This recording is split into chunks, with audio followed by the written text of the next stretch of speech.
Hi everyone, it's Jessica from The Secret Life of Parkinson's. I wanted to give everybody a quick update. I've been doing this across the board with friends and family, but my first surgery for DBS is right here on the side, went very well.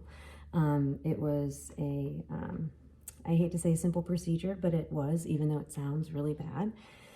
But everything was very successful from the surgeon standpoint and from my standpoint. I was up and walking around right after surgery, which sounds like not possible given you just had surgery on your brain, but the only thing that was sore and still somewhat is where the wires are sitting, which is right here on the side of my head. Next week I will get the other side done, and then the following week I'll get the battery pack put in here. Yeah, so, and then I'll get turned on after that. But so far, I'm very excited I did it, and I'm excited to see what the outcomes will be.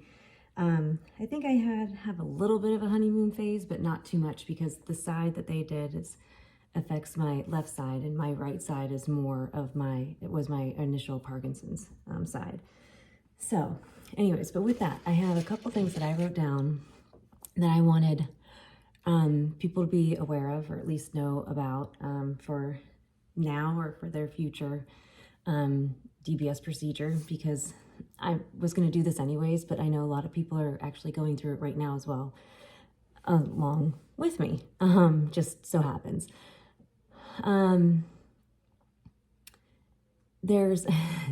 So these are kind of random ones, but ones that I'm definitely taking into account for the next time I go next week.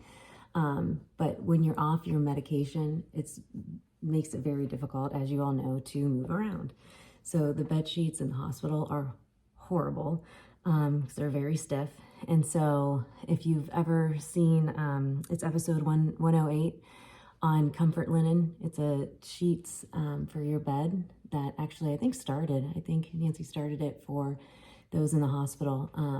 But I'm actually putting an order in for twin size sheets so that I can bring it to the hospital with me, because it was not only, I knew it was going to be a rough night sleeping, but like I literally could not move my body because I was so stiff, and then stiff within the sheets. So ordering comfort linen just for my hospital stay, highly recommend it. I think the hospital should be okay with that. The other thing is, if you've, what was the other episode? 147, it was recent. I did about an app called Mijo. This was actually super useful, and I'm glad I had it before my surgery. It's something that my nonprofit Changing Parkinson's has paid for and provided for anybody with Parkinson's. We have a special code that you can enter in to get all the extra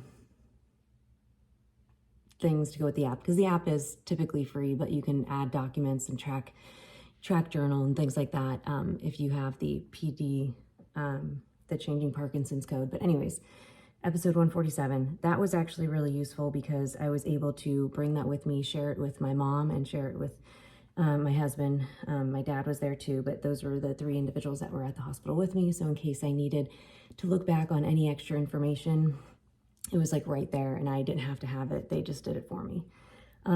Speaking of two, I don't have anything on this, but I'm sure a lot of people know about it.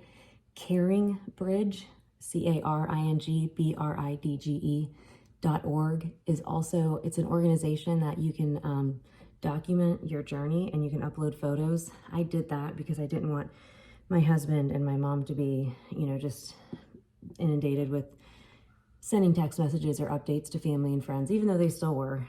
It has helped a lot, just so I can send out this link, and I was able to send messages throughout the journey and update people on the status of how things were. So that was really good too. The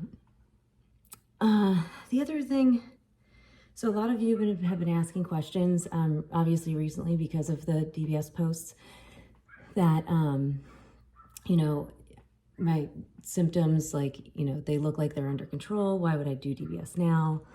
Why did I not exhaust other areas first? Again, everybody's going to be different.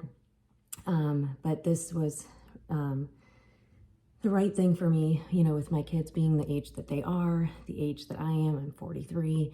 It's just, you know, having a pump pack attached to me for the foreseeable future, or even like the high focused ultrasound. I know people who have done it and it was successful and it was great. It just, you know, just worries me for something that, yeah, I can't reverse, whereas DBS you can. But also at DBS, it's been around for over 25 years. I went to the Cleveland Clinic, had an amazing surgeon. I trusted my surgeon. He answered every question I needed.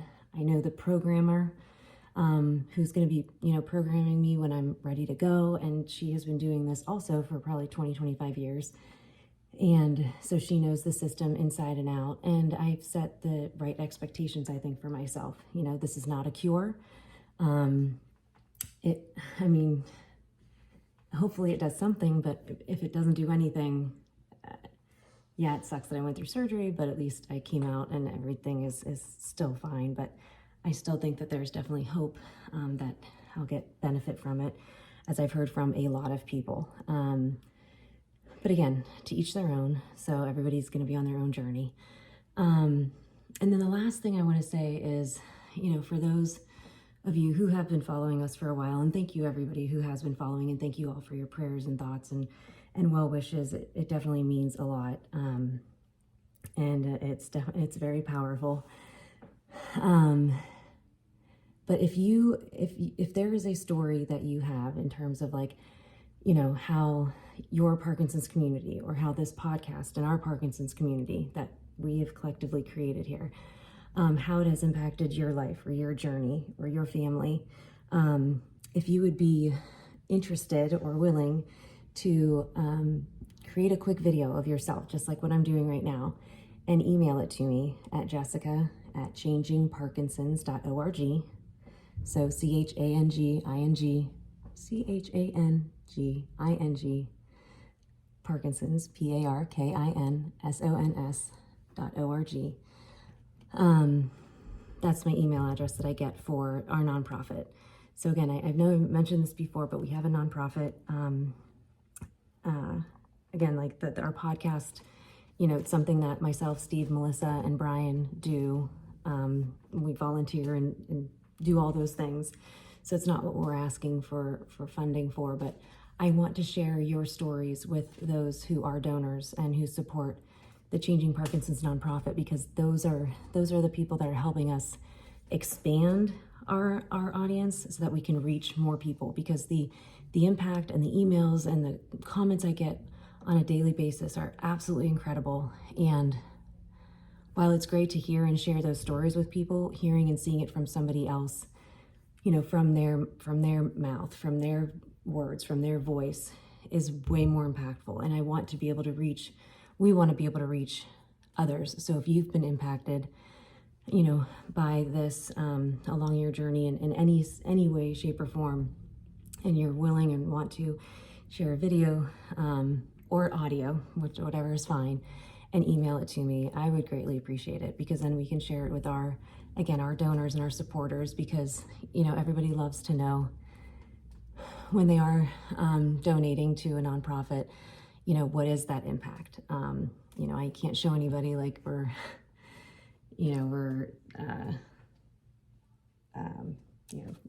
not clothing people, we're not feeding people, but we're literally giving hope and inspiration, because everybody's story is different. And right now, a lot of times they just see mine, which is great, but there are so many other stories out there that are so important that we get out there so that we can make some meaningful change with our lives today, but then also so we can elevate it and bring it to, you know, places like Congress or wherever, so that they can start, I don't know, doing better things, so that there is one day a cure. But again, I still know that, just from my experience, I still think that is a little long ways away, but there are things that they can do along the way to help us live a better, more comfortable life. I truly believe that, you know, we're all in this together. But I hope no matter what, those who are out there and struggling right now to know that my hope and my prayer is that you will come out on the other side like a lot of us have and realize that, what I feel like Parkinson's has given me is the ability to see life for what it really is. And I wasn't truly probably living to my fullest expectation. I was working a lot and doing all the things that you think you should be doing. But now I feel like I've been given that opportunity to look at life differently, and I'm able to give back. I'm able to help other people. I'm able to be here and present for my family and for my friends. And it has been truly, that has been a blessing in disguise. I know a lot of other people feel that way. You might not feel like that today, and you might not feel like that ever. But just know that that's where this comes. That's the place where I'm coming from. And it's deeply rooted in my faith. I know that. And so I appreciate everybody's support on that. And yeah, so my call to action. If you have a story, if you have, when I say story, I mean, how has this podcast, or actually any podcast, like how has information changed your journey? How has it impacted you emotionally? Did we urge you to exercise now? Did we urge you to, feel like you have hope for the future, that you don't have to worry as much as you thought you did? Whatever it may be. Again, it's just very impactful so that we can continue to get things moving and get more people, because there are, how many are there? There's like 1 million in the US. I want to say 10 million, 11 million worldwide. And in 15 years, that's it. It's going to double to 22 million. So we got our work cut out for us, and really being able to reach people so that they can feel that hopefulness and impact that we have so far. So anyways, with that, there will be more updates. I do apologize. You are going to see some podcast videos come out of me pre-DBS, so I will still have hair at that point. But everything after like the next 2 or 3 podcast episodes that come out, that'll be like this. But anyways, again, thank you all very much for your support and your prayers, and your comments. And send us any videos, audio or video, are much appreciated. And again, it's Jessica at changingparkinsons.org. And with that, I'll see you next time.